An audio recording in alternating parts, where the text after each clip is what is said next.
You want to know what happens after you're pre-approved? Okay, I'm Angie with Angie.Knows.Loans, and the pre-approval process we've already talked about, right? Now we talk about what happens after. First off, you're going to go shopping, and most people love that part. They're like, I'm going to find the house that I want.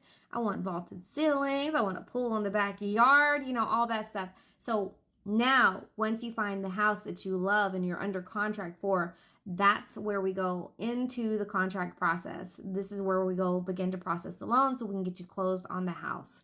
So the first step is I'm going to gather any remaining documents, because if it's taken time, then I got to make sure that your documents are up to date. We're going to lock in your loan, meaning we're going to lock in the rate. We're going to go over your exact payment, because now we have an insurance quote. We have the property taxes. We're going to go over your estimated closing costs. And the reason why we don't have a final estimated closing cost is because a lot of the closing costs are third parties. So we're going to give you an estimated one, right? And then we're going to send that out on a disclosure for you to review. So that way you can know your girl ain't lying, right? For you to review and sign. And once you sign it, that gives us permission to start working on your loan. And we're going to go over to my processor. My processor is going to review everything that I've submitted to them, and then they're going to go put it into underwriting. The underwriter is the person that is going to make sure that your loan adheres to the guidelines that are set, that are mandated by Fannie Mae, by Freddie Mac, right? They're going to make sure that Ginnie Mae, that all of these things are adhered to, so that way you can close on the loan, okay?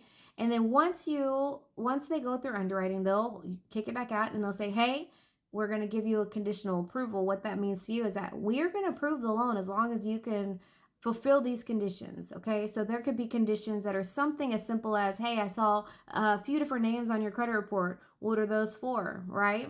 What are these AKAs? Stuff like that, right? And then once we fulfill all those conditions, we'll submit it back to the underwriter, and the underwriter will get the final approval. Now, I did miss a couple of steps. So you have where we're going to order the appraisal. The appraisal is what determines the value of the house, to make sure that you're not paying more for the house than it's actually worth, right? You don't want to, the house is worth 200,000 and you're over here under contract for 400,000. The appraisal ensures that the value matches what you're buying it for. So that's always a good thing. Once that comes back, once we get the conditions back from the underwriter, we submit it back to the underwriter for the final approval. And once we get the final approval, we submit that into our closing department.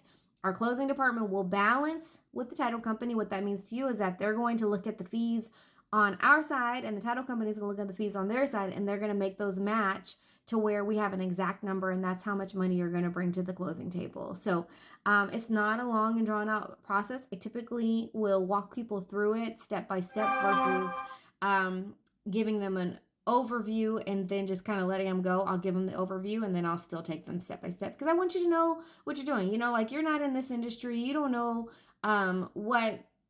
what steps are coming next. So I'm going to tell you, but then I'm also going to walk you through it so that way you can know and remember. And then the best part, you get to the closing table, you sign all the documents, and now you're like, ooh, I'm almost there. And then you're going to wait until the title company reviews everything, until we as the lender review everything and we issue funding. That's what we call it. We're going to issue funding. And that means now you are an official homeowner, and that house is yours. And if you wanted to go buy something, a boat afterwards, you could. You probably won't, but you could. Anyways, that's the process after the pre-approval. It's a great experience. It's something, when you can say it's your own, let's help you get there. Hit me up. I have a home buying seminar coming up in a couple of weeks. I'm happy to help you, talk to you through it. So I will post all the information. And if you have any questions in the interim, please feel free to send me a DM. I'm happy to help. Talk to you soon.